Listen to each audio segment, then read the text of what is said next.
Coronavirus, la pandemia. ¿Cuáles son los síntomas? ¿Cómo se transmite? ¿Qué puedo hacer para protegerme y prevenir la propagación de la enfermedad? Nuevo padecimiento que ha encendido las alarmas de los sistemas de salud. Coronavirus, la pandemia. ¿Qué tal? ¿Cómo le va? Bienvenido a un programa más de Coronavirus, la pandemia. Saludamos a nuestra audiencia que nos sigue a través de Canal 44, la señal de todos. También a quienes nos ven en México y América Latina, gracias a la señal de las televisoras públicas que se suman a esta transmisión. Y por supuesto también darles la más cordial bienvenida a nuestra audiencia en Radio Universidad de Guadalajara. Les recordamos que este programa es una producción de la Universidad de Guadalajara y queremos invitarles para que se pongan en contacto con nosotros a través de nuestras cuentas institucionales en Twitter y Facebook, @Canal 44 TV, y a través de WhatsApp en el 33 22 42 06 90. Hoy, como siempre, prometemos un programa amplio, profundo sobre lo que está ocurriendo en torno a esta pandemia. Abordaremos el tema de los certificados de defunción por COVID-19 y cómo es el último adiós a las personas que lamentablemente han muerto por esta enfermedad. Para homologar la información relacionada con las defunciones a nivel internacional, la Organización Mundial de la Salud emitió una guía para los países. Es importante mencionar también que los servicios funerarios tuvieron que cambiar sus protocolos ante esta contingencia, y también estaremos hablando de cómo Estados Unidos ha formalizado ya su salida de la Organización Mundial de la Salud, una crónica con un final anunciado, y es que desde hace algunos meses Estados Unidos había anunciado que retiraría primero el apoyo económico a esta organización. Hoy se hace oficial, Estados Unidos sale de la Organización Mundial de la Salud. Hablaremos de las implicaciones de lo que esto significa precisamente para el financiamiento de este organismo. Hoy viajaremos a Rusia y a Bolivia, donde nuestros compañeros reporteros nos estarán presentando las más recientes incidencias en torno a lo que está ocurriendo ahí de cara a esta pandemia. Así que le invitamos para que se quede con nosotros a lo largo de la siguiente hora. Iniciamos. La Organización Mundial de la Salud pide a los países usar el modelo internacional de certificado médico de causas de defunción y dar un adiós con dignidad a las personas que han muerto por esta enfermedad. De forma intempestiva, el mundo entró a terapia intensiva, fue obligado a permanecer por un periodo prolongado bajo oxígeno y suero, iluminado solo por una luz blanca para observar su reacción. En su guerra por respirar, el planeta tiene poca esperanza al no tener un aliado que contribuya a atacar a la COVID-19, que deja a su paso 542.310 muertes, principalmente en Estados Unidos, Brasil, Reino Unido, Italia, México, Francia, España e India. En los últimos 20 días, los países de América se enfrentan con una tasa de letalidad de casi 4.5% por cada 1 millón de habitantes, principalmente Panamá, Brasil, Estados Unidos, Perú, Colombia, Argentina, Guatemala, México, Canadá, Paraguay y Uruguay. Cada localidad cuenta con un estatus oficial para reportar y confirmar las defunciones por el virus SARS-CoV-2, COVID-19, como es el certificado de defunción. La Organización Mundial de la Salud pide utilizar el modelo internacional del certificado médico de causas de defunción y da pautas para un correcto llenado de como son las causas de defunción.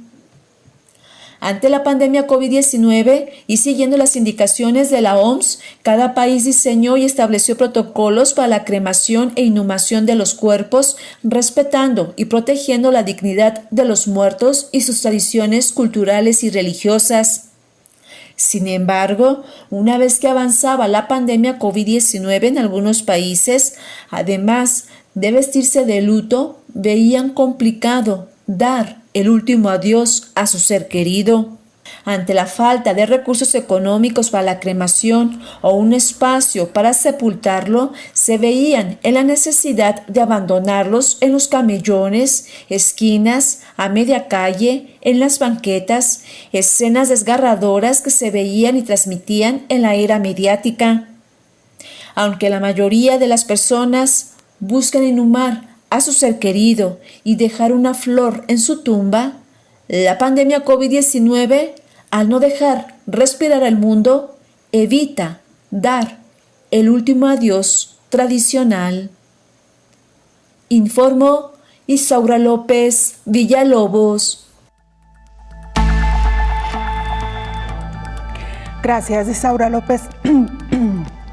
Disculpe usted, gracias Isaura López por introducirnos al tema que hoy estaremos abordando a lo largo de este programa. Vamos ahora hasta Ginebra, Suiza, sede de la Organización Mundial de la Salud. Nuestro compañero Roberto Castañares, corresponsal de la agencia EFE en la sede de la Organización Mundial de la Salud, nos informa. Roberto, te saludamos y te escuchamos. Adelante con el reporte. Hola, ¿qué tal? Buenos días, Belén. Buenos días a todo el auditorio de Canal 44. 211.000 el sábado pasado, 204.000 el domingo, 203.000 el lunes, ayer 172.000 y hoy, hasta este momento, ya casi 140.000 diagnosticados de COVID-19 en el mundo. En total son 11.640.000 personas enfermas desde el inicio de la pandemia y de ellas 539.000 han fallecido. En los últimos días, pese a todo, la tendencia aparenta a una leve estabilización del número de diagnosticados en todas las áreas del mundo, siempre según los datos que difunde la Organización Mundial de la Salud.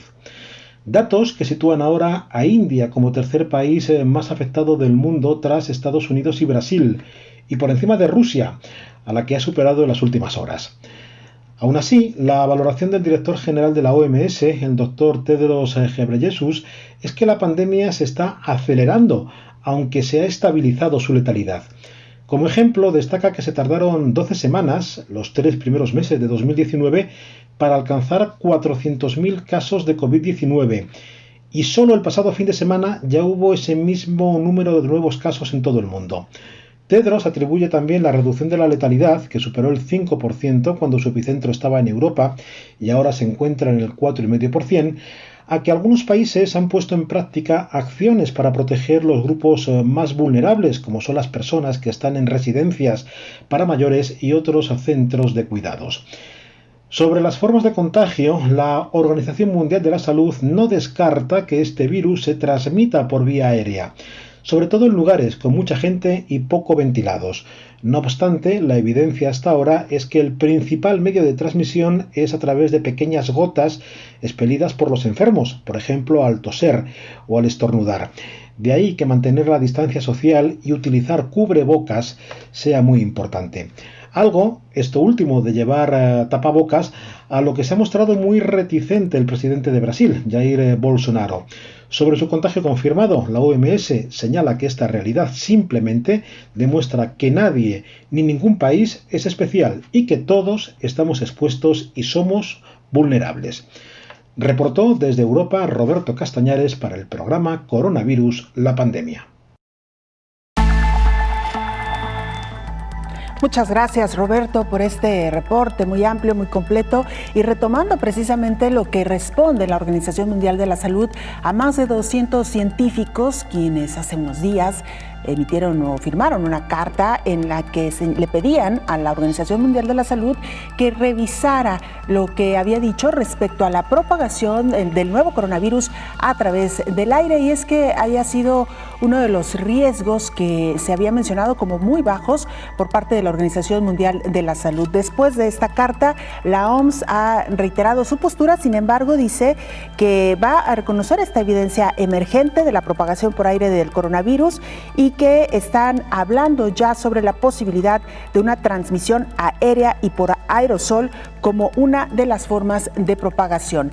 Los expertos han señalado también, y esto es importante mencionarlo, que el riesgo más alto de propagación por aire se genera en espacios cerrados y con una gran cantidad de personas, es decir, con concentración humana. Un espacio cerrado es un riesgo importante para la propagación por aire del virus. En espacios abiertos, con una sana distancia y donde no hay un número importante de personas, el riesgo se reduce significativamente. Y mire, regresando al tema que hoy nos ocupa, los servicios funerarios tuvieron que cambiar sus protocolos con la contingencia sanitaria por el COVID-19. Estas son parte de las nuevas reglas. El proceso de la muerte y funerales siempre son difíciles de vivir y superar, y más cuando existen tantas restricciones para los familiares de la persona que murió debido a la pandemia por COVID-19. Las autoridades sanitarias de los países crearon diferentes protocolos para el manejo de los cuerpos, para evitar contagios y la propagación del virus al manipular los cadáveres. En México, la Secretaría de Salud realizó una guía de manejo de cadáveres por COVID-19 y está publicado en el portal de la dependencia. Los cadáveres deben ser manejados según lo establecido en el reglamento de la Ley General de Salud en materia de control sanitario, de la disposición de órganos, tejidos y cadáveres de seres humanos y las normas oficiales mexicanas relacionadas, además de considerar el respeto por la dignidad humana en el tratamiento de los cuerpos y la relación con los familiares del fallecido, y se deberá verificar que se sigan las precauciones recomendadas en esta guía en todo momento. Se recomienda a la familia en términos sencillos la necesidad de no tocar ni besar el cuerpo bajo los conceptos de los mecanismos de transmisión de la enfermedad, contacto y gotas. A la entrega del cadáver por parte del personal capacitado para ello de la institución, la familia debe contar ya con un plan de disposición del cuerpo y con los servicios funerarios contratados, informó Rocío López Fonseca. Estas disposiciones en torno a los servicios funerarios para personas que fallecieron por COVID-19 se desprenden de las evidencias científicas que una vez muerta, la persona también es un foco importante de infección a través de los fluidos que el cuerpo puede segregar después de que la persona ha muerto. Es por ello que no solamente se han emitido recomendaciones y normas para los servicios funerarios, sino también para el personal médico que dispone del cadáver antes de ser entregado a los servicios funerarios. Sin duda alguna, este nuevo coronavirus ha venido a modificar muchísimas de las normas que anteriormente se tenían respecto al manejo de los cadáveres. Esto solamente en la parte de disposición, porque tendríamos que hablar también de la parte humana, que ha sido sin duda alguna la más trágica y la más dolorosa. Por supuesto, estaremos hablando de esto más adelante. Mientras tanto, hacemos una pausa, no sin antes invitarle para que se ponga en contacto con nosotros a través de nuestras cuentas en Twitter y Facebook, @Canal 44 TV, o si usted lo prefiere, a través de WhatsApp en el 33 22 42 06 90. Queremos, por supuesto, también agradecer a la audiencia que se pone en contacto con nosotros, que se comunica en los países que nos siguen en Centro y Sudamérica. Gracias de verdad por sumarse también con su participación a este programa. Una pausa breve, regresamos con más.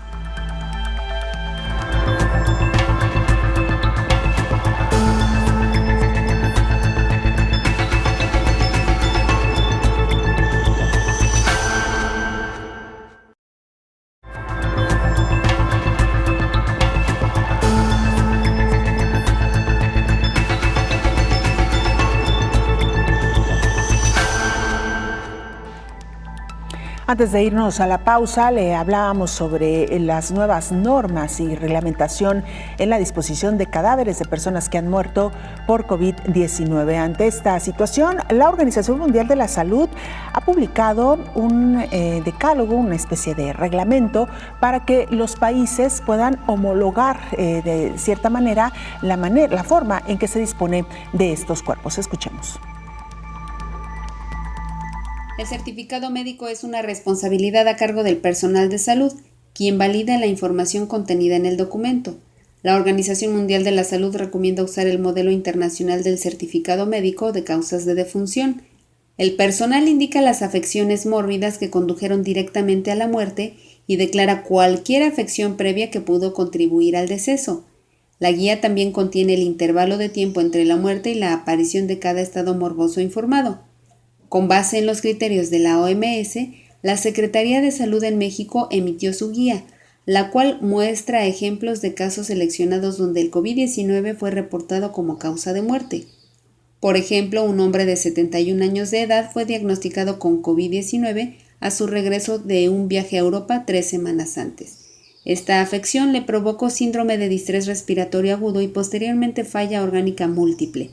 Padecía diabetes insulinodependiente, mal controlada desde hace 9 años. El certificado queda de la siguiente manera. En la parte 2, abajo, aparece la comorbilidad de la diabetes mal controlada. Luego, en la parte 1, está la COVID-19 en el inciso C, que causó primero el síndrome de distrés respiratorio agudo y luego una falla orgánica múltiple, informó Elizabeth Ortiz. Hablábamos también de la parte humana, de lo que ha implicado para las familias perder a un ser querido por COVID-19. Esto significa que antes del desenlace final, pues han pasado días, quizás semanas de no poder ver a sus seres queridos. Hay que recordar que los enfermos graves particularmente son aislados de una manera muy rigurosa.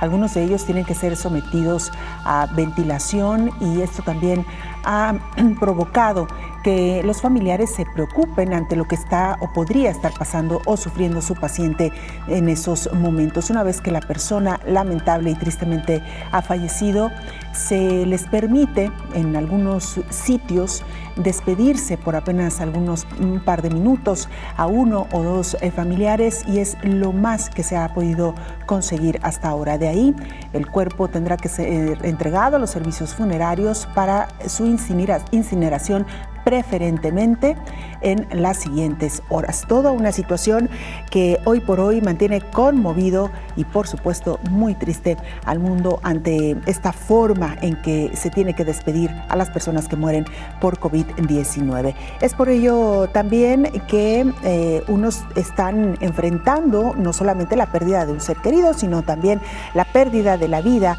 que tenían antes de la pandemia, otros la pérdida de su trabajo, su vida social y la más triste para todos, lo que ya mencionábamos, la pérdida de un ser querido. La pandemia por coronavirus ha obligado al mundo a un confinamiento casi total por varios meses y a suprimir los actos colectivos. Por tanto, las personas que mueren no pueden recibir la despedida que tanto ellas como sus familiares merecen y necesitan. La falta de esta despedida añade dolor y puede complicar el manejo del duelo en el futuro.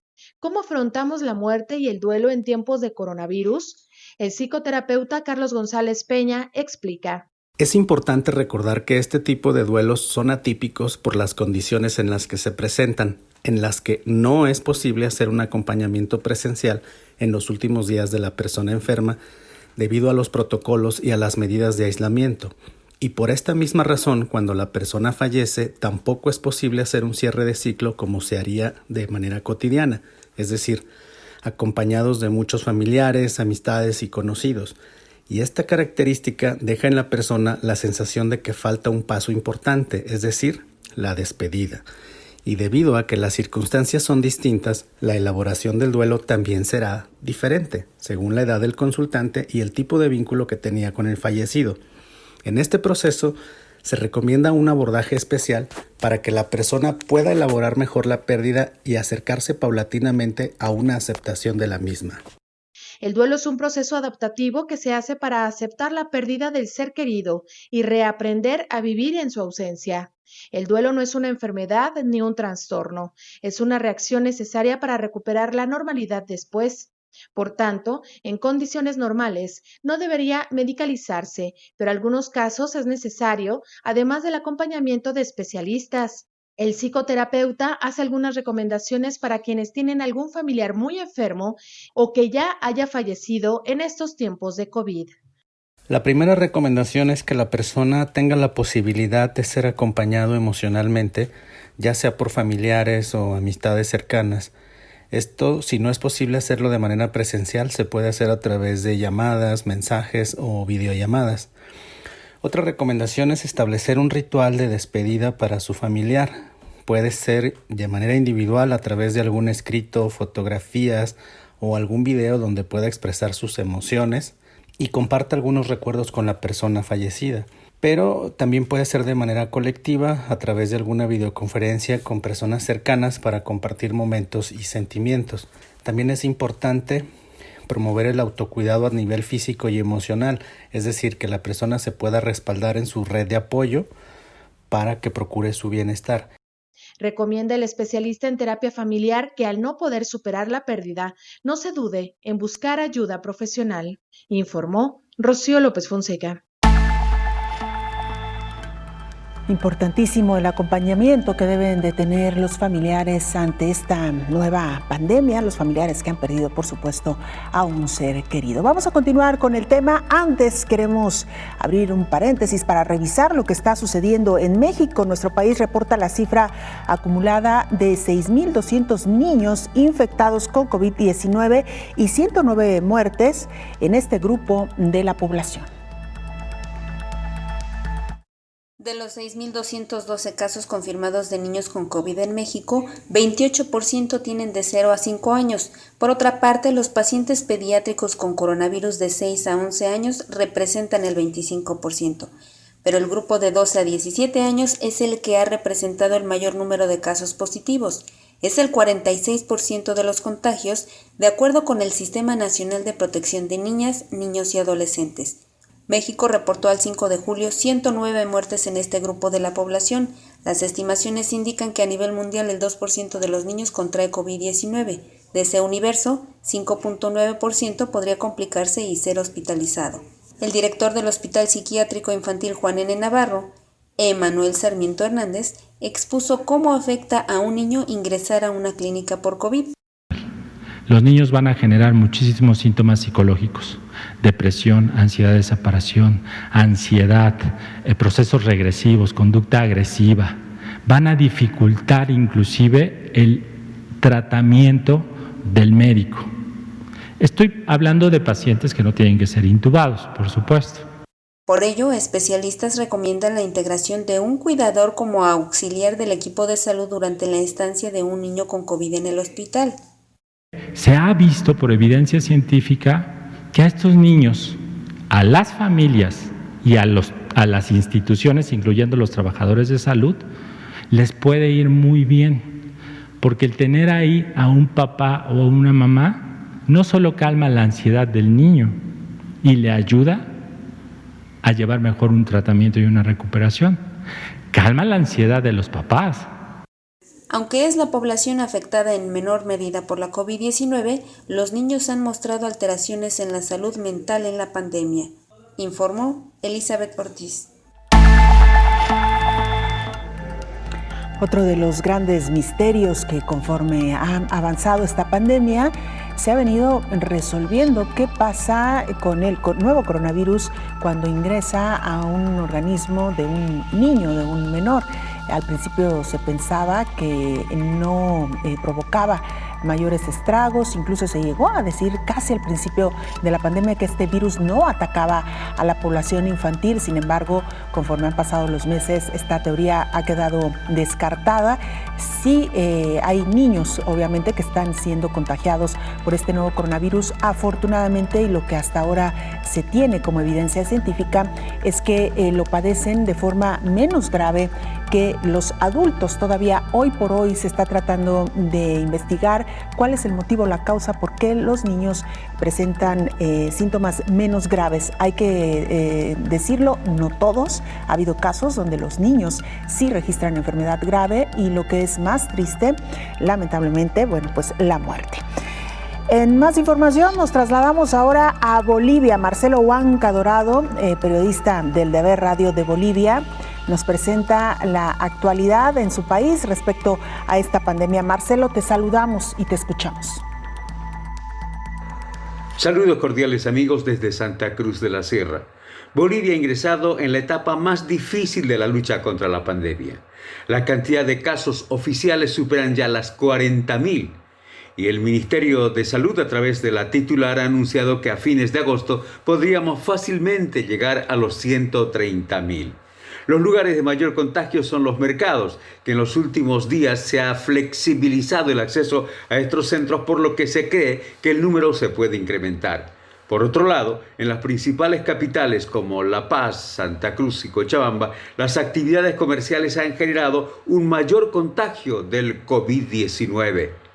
Por otro lado, el Ministerio Público ha pedido a los municipios de Santa Cruz y Cochabamba que comiencen a comprar o alquilar carros frigoríficos para conservar los cuerpos de las víctimas del coronavirus. El domingo pasado, al menos 80 cuerpos fueron recogidos por el Ministerio Público de Víctimas del Coronavirus.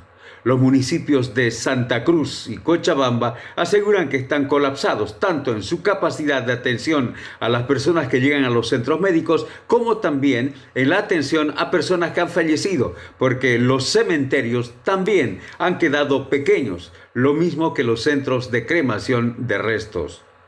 La situación es complicada en este momento, lo ha admitido la ministra de Salud Heidi Roca, que por otro lado también ha salido positiva del COVID, lo propio que su colega del Ministerio de la Presidencia, Yerko Núñez, y el de Minería, que están actualmente aislados. La única manera de enfrentar es respetando las medidas de bioseguridad, han recomendado las autoridades de salud. Estaremos con más información en cualquier momento. Un abrazo para todos desde Santa Cruz de la Sierra. Muchas gracias, Marcelo Huanco, por este reporte. Por supuesto que estamos muy pendientes de lo que sucede en Bolivia y queremos agradecer también a la audiencia que nos sigue en ese país. Regresamos a México. Nuestra compañera Elizabeth Ortiz ha estado muy pendiente de la confirmación por parte de Estados Unidos. Abandonan la Organización Mundial de la Salud. ¿En qué contexto y por qué? Nuestra compañera Elizabeth nos lo cuenta. ¿Cómo estás, Elizabeth? Te saludamos. Adelante con el reporte. Buenos días, Belén. Estados Unidos, el mayor contribuyente en la Organización Mundial de la Salud, hizo oficial su salida del organismo que conforman 194 países. Desde mayo, el presidente Donald Trump advirtió su intención con el argumento de que China controla a la Organización Mundial de la Salud y logró que se engañara al mundo, según las palabras del mandatario. Ayer, el vocero del secretario general de la Organización de las Naciones Unidas, Antonio Guterres, confirmó la salida de Estados Unidos, lo cual sucedería el 6 de julio de 2021. Además, el senador Bob Menéndez dijo en su cuenta de Twitter que el Congreso de Estados Unidos ya recibió la notificación de la salida de la Unión Americana en medio de esta pandemia. En lo que va de la pandemia al séptimo mes, la Organización Mundial de la Salud publicó 2 veces una cronología de su actuación con el fin de transparentar sus acciones. Las cifras al día de hoy indican que la Unión Americana es el primer lugar en casos de COVID-19 y está por llegar a los 3 millones de contagios, de acuerdo con el conteo de la Universidad Johns Hopkins. Los datos más recientes muestran que Estados Unidos suma 131.481 muertos en esta pandemia. Hasta aquí la información, Belén. Muchas gracias, Elizabeth. Por supuesto que estaremos atentos de las implicaciones que esto podría generar al interior de la Organización Mundial de la Salud. Si bien es verdad, ya se había retirado el apoyo financiero desde hace algún tiempo, al menos se había hecho el anuncio. Hoy queda oficializada la salida de este país de la organización. Gracias, Elizabeth. Gracias, Belén. Buenos días. Elizabeth Ortiz, con esta noticia tendremos que revisar, por supuesto, las implicaciones que significa, sobre todo por la parte financiera. Hay que recordar que la Organización Mundial de la Salud subsiste gracias al apoyo económico de los diferentes países. Hacemos una pausa, regresamos. Usted no se vaya, tenemos mucho más.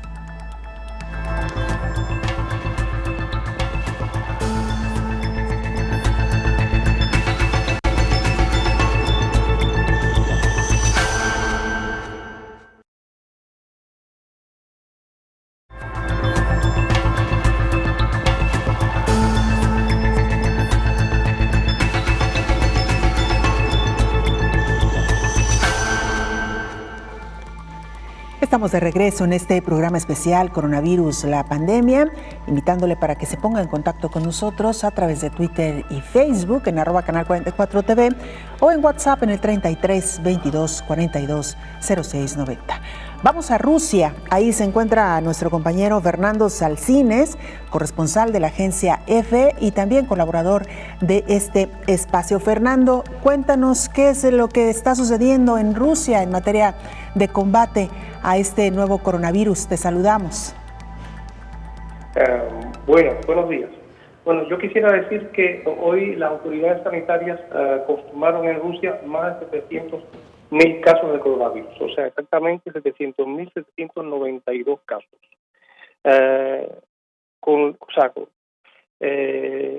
Durante la última jornada se confirmaron 6.562 casos en 84 regiones. Con esta cifra, Rusia mantiene un nivel de contagios diarios menor de los 7.000 casos nuevos durante casi 2 semanas. De los casos que fueron detectados durante la última jornada, 1.812, lo que sería más o menos el 28%, son asintomáticos. Yo quisiera decir que la situación va para mejor. O sea, si tuvimos 6.562 nuevos casos, tenemos también 8.631 pacientes que fueron dados de alta. O sea que básicamente la cantidad de pacientes va disminuyendo. Bueno, recordar que Rusia en estos momentos se encuentra en el 4º lugar por nivel de enfermos. O sea, en primer lugar, como sabemos, está Estados Unidos, le sigue Brasil, y bueno, desde no hace mucho la India ya le dio el 3er lugar a Rusia, y Rusia estaría en un 4º lugar. Quisiera, bueno, si existe alguna otra pregunta. Sí, ¿nos escuchas? Sí, escucho. Gracias, Fernando. Sí, justamente sobre esto que mencionas, el número de casos que continúa en ascenso y que pareciera que todavía la pandemia no ha sido controlada en Rusia. Sin embargo, es verdad que se han aprobado ya algunas medidas que las personas pueden realizar de manera cotidiana, claro, con los cuidados pertinentes en esta nueva desescalada, en esta nueva normalidad que también se le conoce. ¿Qué es lo que hoy por hoy se puede hacer y no se puede hacer en Rusia en medio de esta pandemia? Bueno, se han tomado, el grado de escala ha avanzado, o sea, se permiten los restaurantes, se permiten los paseos en lugares públicos, por supuesto siempre manteniendo la medida de seguridad y distanciamiento, o sea, mascarillas, guantes. ¿Qué no se permite? No se permiten las actividades públicas masivas, o sea, conciertos y teatros no. En próximos días, este viernes comenzarán a abrir algunos museos, también con medidas de control. Se espera que para el 1 de agosto se vuelvan a funcionar los cines. Y bueno, todos a la espera de que en algún momento se abran las fronteras y se reanuden los vuelos.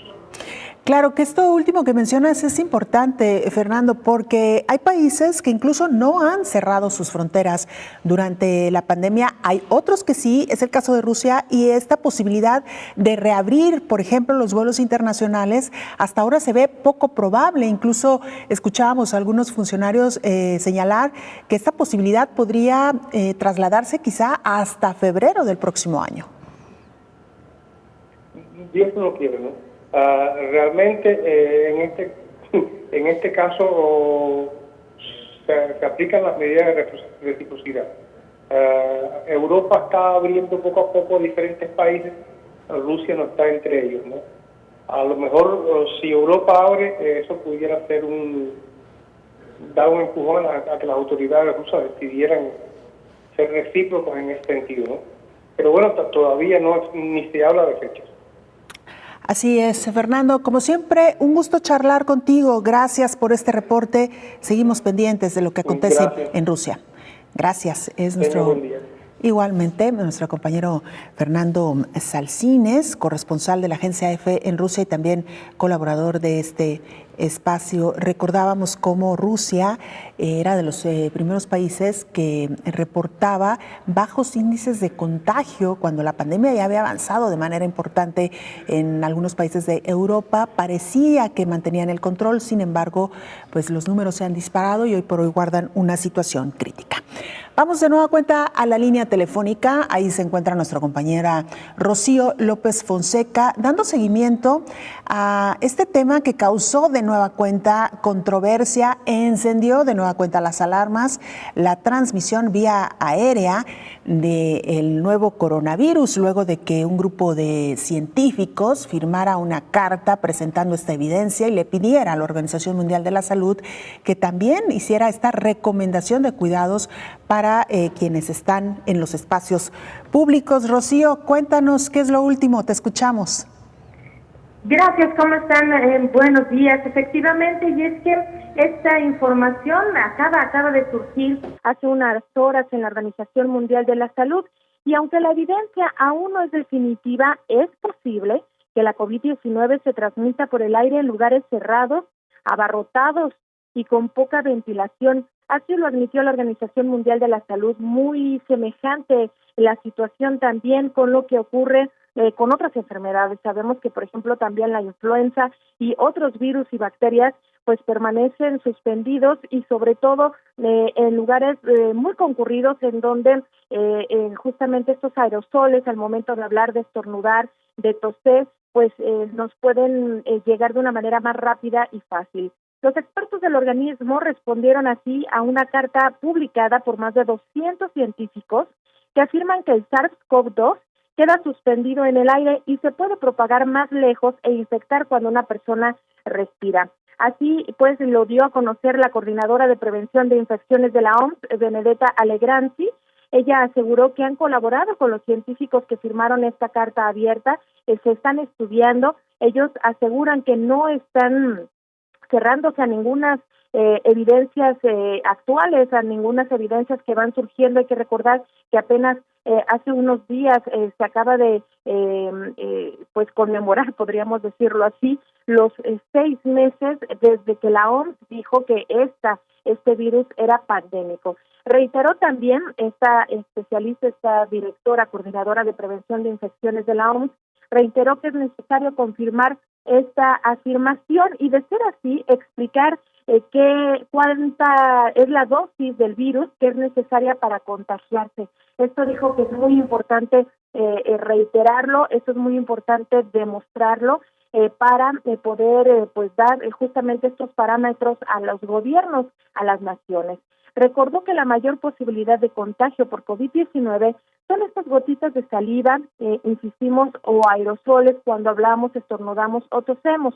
Por eso la importancia y la insistencia de las autoridades en salud de utilizar estos cubrebocas, pero esos cubrebocas que sí sirven y bien colocados, poniéndoselo en la nariz, arriba de la nariz, nada de tener la nariz afuera del cubrebocas, y también tener este cubrebocas, digamos, hay unos que se pueden incluso extender hacia abajo, hacia la, llamémosle así, hacia la papada, hacia abajo de en nuestra boca, para que estemos debidamente protegidos.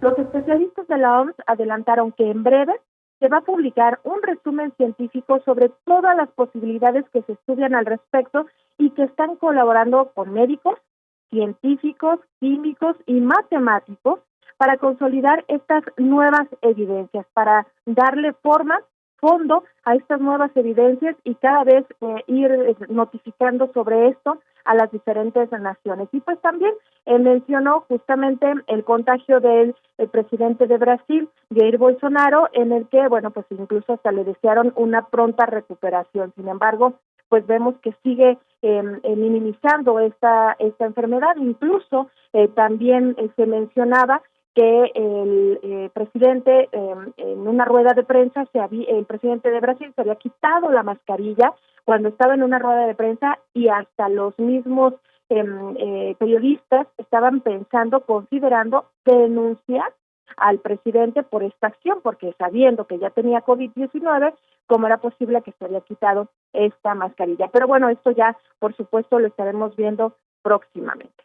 Hasta aquí el reporte, Belén. Así es, Rocío. planteando y sobre todo lo de las recomendaciones, porque vale la pena insistir en que si bien este estudio de estos 200 científicos sugiere que el contagio podría darse también a través de la vía aérea, cuando estas gotículas o estas exhalaciones de las personas al hablar, al reír, al cantar, simplemente al respirar, quedan suspendidas en el aire por varias horas, sí es importante mencionar también que algunos expertos han mencionado que esto sucede particularmente en los espacios cerrados y de grandes concentraciones. En los espacios abiertos, con menos concentraciones, es muy difícil que una persona pueda contagiarse simplemente con la inhalación de estas gotículas, o incluso que estas gotículas puedan permanecer tanto tiempo suspendidas en el aire debido a las corrientes de aire, Rocío. Sí, por eso también la importancia que nos han insistido en muchas ocasiones de tener pues este trapito con agua y con alcohol, ¿no? De rociar, por ejemplo, también las superficies, de mantenernos con nuestro cubrebocas cuando estemos hablando con alguien, no acercarnos, no ponernos al lado de las personas. Fíjate que regularmente se ha hablado mucho de la influenza, se compara mucho pues porque se contagia de una manera muy similar. Y la gente cuando con la influenza, cuando llegó la influenza, pues sí nos pusimos a lavarnos las manos. Incluso recuerdo muy bien en el 2009 que no existía este Día Mundial de Lavado de Manos, por ejemplo. Bueno, pues a los días de que se hablaba de esta pandemia, de esta epidemia de la influenza, se empezó a fomentar esto del Día Mundial de Lavado de Manos, porque efectivamente las personas siempre nos estamos tocando la cara, estamos tocando los objetos. Vas a un súper y ves un objeto, ves quieres ver las etiquetas y demás, y bueno, lo colocas en su lugar y ya otra persona llega y lo toma también. Entonces, pues imagínate estar limpiando cada objeto en los supermercados. Por eso se recomienda, bueno, no toques, pero y si tocas, bueno, lávate las manos, y si no te puedes lavar las manos, no te puedes poner gel, pues no te agarres la cara. Y lamentablemente las personas, eso es lo que siempre hacemos, estamos agarrando la cara. Y tú sabrás que cuando una persona se enferma de gripe, muchas veces también se puede estar desarrollando, por ejemplo, una infección de ojos, una conjuntivitis. ¿Por qué? Bueno, pues porque todo está conectado, ¿no? También esta conjuntivitis, si no nos la cuidamos adecuadamente, también nos puede traer otro tipo de infecciones en nuestro sistema respiratorio. Entonces, sí es muy importante que las personas tomemos conciencia, limpiemos nuestras superficies, que también cuando estemos enfermos, esto también es muy, muy importante, cuando estemos enfermos no hay que acudir ni a lugares cerrados ni a lugares abiertos. Por eso también la Universidad de Guadalajara hizo este llamado para que no se abrieran los locales, digamos, en donde hay estas concentraciones y están áreas cerradas como los cines. Por eso se recomendaban no los cines, no los salones de clase, porque justamente ahí es donde puede estar permaneciendo el virus, ahora que ya la OMS está aceptando esta realidad o esta situación que planteaban los científicos, ¿no? Así es, Rocío. Como siempre, muy completo el reporte. Muchas gracias por tu presencia en este espacio. Gracias. Al contrario, buen día. Es Rocío López Fonseca, nuestra compañera reportera. Hacemos una pausa, regresamos. Ya está aquí, como todos los días, el doctor Héctor Raúl Pérez Gómez, infectólogo. Con él regresamos.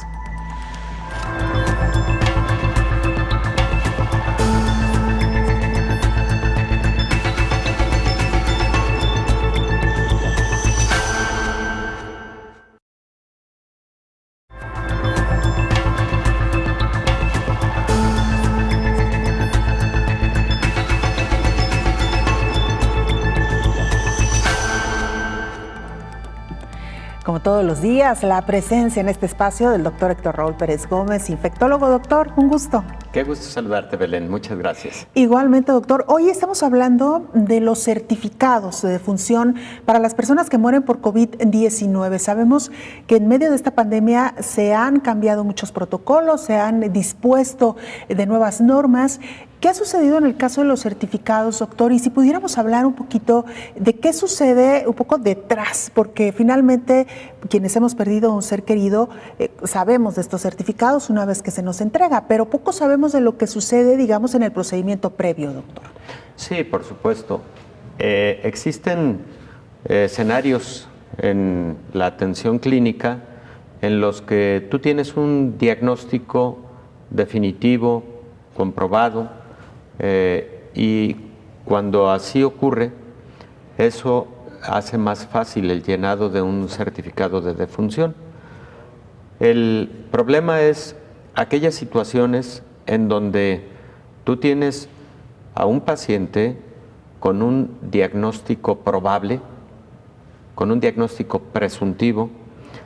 Lamentablemente el paciente fallece sin haber tenido todavía la confirmación y entonces tú debes anotar en el certificado de defunción un diagnóstico sindromático. ¿Esto qué quiere decir? Que si, por ejemplo, el diagnóstico final fue COVID-19 y tú lo tuviste confirmado con pruebas de laboratorio, ahí no tienes ningún problema. La causa del fallecimiento entonces se establece como COVID-19. Pero si no se tuvo la prueba de manera oportuna, ¿cuál es ese diagnóstico sindromático? Por eso ha habido tanta controversia, Belén, en relación a, era COVID, pero le pusieron neumonía atípica. Bueno, lo que ocurre es que el COVID sí causa una neumonía atípica. El COVID sí causa una neumonía viral. Y entonces, si no lograste tener finalmente un diagnóstico definitivo, es válido la colocación del diagnóstico de neumonía atípica. Se puede hacer una brevísima descripción de que se trata de una neumonía atípica viral, por ejemplo, y posteriormente, por eso en la mayor parte de países, luego se hace una revisión de causas de muerte y, por ejemplo, se toman los certificados que fueron llenados como neumonía atípica y entonces se define, este fue por COVID, porque ya tenemos los resultados de pruebas de laboratorio que habían quedado pendientes. Vamos, eso es técnicamente válido. Lo que no es técnicamente válido es, por ejemplo, que a un certificado de defunción se le anote causa de la muerte, paro cardiorrespiratorio. Eso no es válido ni aquí ni en ninguna parte del mundo porque todas las personas mueren en paro cardiorrespiratorio. Lo que hay que anotar es el diagnóstico que llevó al paciente al fallecimiento, el diagnóstico primario, y luego vienen apartados que señalan diagnósticos que posiblemente contribuyeron a la causa de la muerte. Por ejemplo, si una diabetes descompensada contribuyó a la causa de la muerte, se anota en el espacio que así está dispuesto para el llenado de ese certificado de defunción. ¿Quiénes son los encargados o los responsables de elaborar estos certificados, doctor? Belén, la ley establece que cualquier persona puede certificar la defunción de un ser humano. Lo habitual es que certifica el fallecimiento un médico, un facultativo. Pero en un caso extremo en el que no exista tal, cualquier persona puede certificar el fallecimiento de un ser humano. Como la mayor parte de las veces los fallecimientos ocurren en el hogar o en los hospitales, bueno, frecuentemente en el hogar se trata de patologías crónicas. Hay un médico que ha venido atendiendo a lo largo de todo ese tiempo al paciente, conoce la historia clínica del paciente y sabe finalmente de qué pudo haber fallecido. Pero por supuesto existen causas de la muerte, incluso violentas, en donde de por medio y como una ley debe existir autopsia para determinar la o las causas de la muerte y las lesiones. Claro. Ahora, doctor, lo mencionaba usted ya al inicio de su explicación. Estamos en medio de una pandemia, de una situación de emergencia, de una situación atípica que también nos ha puesto de frente a otra realidad. La aplicación de pruebas para determinar si un paciente tiene o no COVID. No a todos los pacientes se les está suministrando esta prueba. Lamentablemente, algunos de ellos mueren sin tener la prueba o algunos, como usted también lo refería, esperando el resultado de la prueba. ¿Cómo se debe de llenar el certificado en este caso? ¿Se maneja como sospechoso, como confirmado? ¿Cuál es, digamos, el criterio que se utiliza para el llenado del certificado? Se maneja con el diagnóstico sindromático, que es válido anotar ahí neumonía, y posteriormente, para propósitos estadísticos, todos esos casos de neumonías, por ejemplo, incluso atípicas, es que no debe ser motivo de crítica el que se haya anotado neumonía atípica. ¿Por qué anotaron neumonía atípica si realmente fueron casos de COVID? Entonces lo que quieren es ocultar el número de casos. No, realmente no es así. Si el escenario fue que no tuviste un diagnóstico confirmado con pruebas de laboratorio, es válido que anotes el síndrome con el que el paciente se presentó, el síndrome clínico. Claro que sí, para propósitos estadísticos, posiblemente por eso escuchamos hace aproximadamente un mes, Belén, que China dijo: vamos a revisar las causas de muerte de neumonías en el periodo tal. Y de haber tenido 3,000 fallecimientos originalmente por COVID, estos se incrementaron a 1,000 más. Hay quien sospechó que era ocultamiento de información. No, muy posiblemente fueron escenarios de esa naturaleza, de que no se tuvieron pruebas de manera oportuna, o de que el resultado de la prueba no se tenía cuando el paciente falleció, y entonces había que llenar un certificado de defunción para continuar con los trámites correspondientes para su inhumación. Entonces, esas situaciones se dan en la vida real. Por eso sí es válido, y por eso lo que sí se puede hacer, incluso lo anunció el subsecretario López-Gatell aquí en México en un par de semanas previas, de que se iban a revisar las causas de fallecimiento en personas cuyo diagnóstico fue neumonía atípica, para determinar si fueron casos de COVID. Ahora, todo está en base a los criterios diagnósticos. Por ejemplo, hay estudios radiográficos que son muy orientadores a COVID,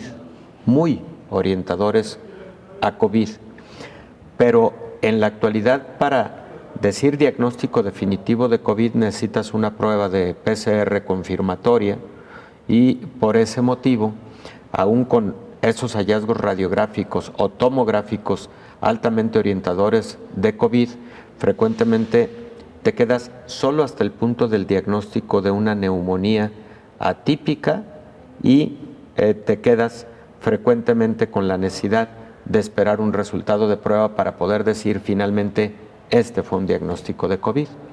Ahora, la mayor parte de los casos están teniendo diagnóstico definitivo. Por eso, mi impresión es que cuando se habla del número de fallecimientos que han ocurrido por COVID en la mayor parte del mundo, el número está muy cerca, en cuanto a fallecimientos, de la realidad. Ahora, otro de los aspectos que se está pidiendo en muchos países es que si un paciente fallece, es altamente probable que haya sido por COVID y no se le había tomado aún la prueba, a el cadáver se le puede tomar la prueba nasofaríngea.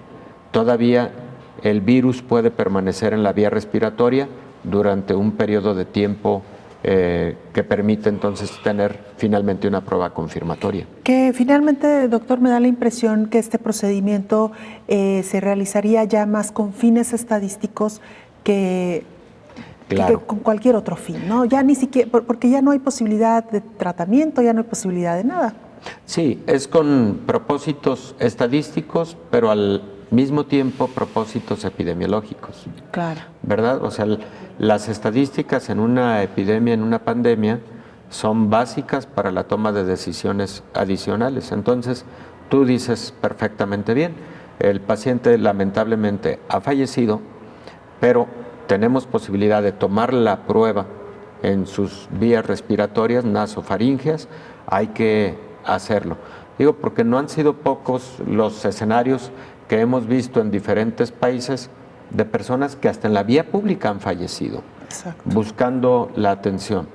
Bueno, llega el cadáver a un centro hospitalario o lo recoge una unidad de emergencias, bueno, todavía ahí es válido tomar la prueba ante la sospecha de que haya sido COVID.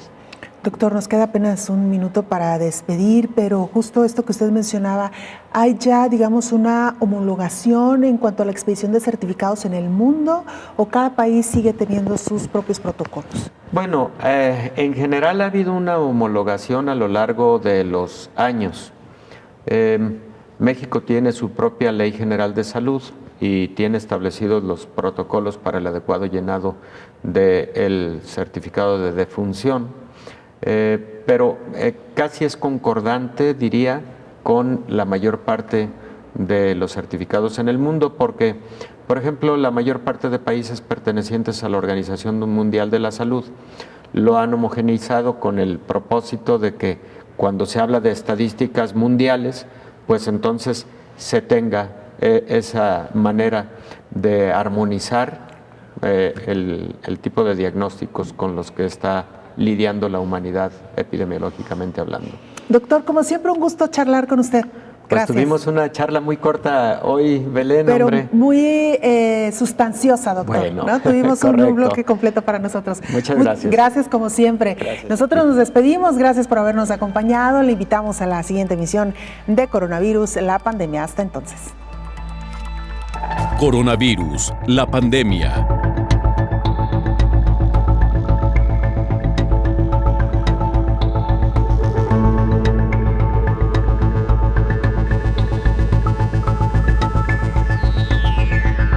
Coronavirus, la pandemia.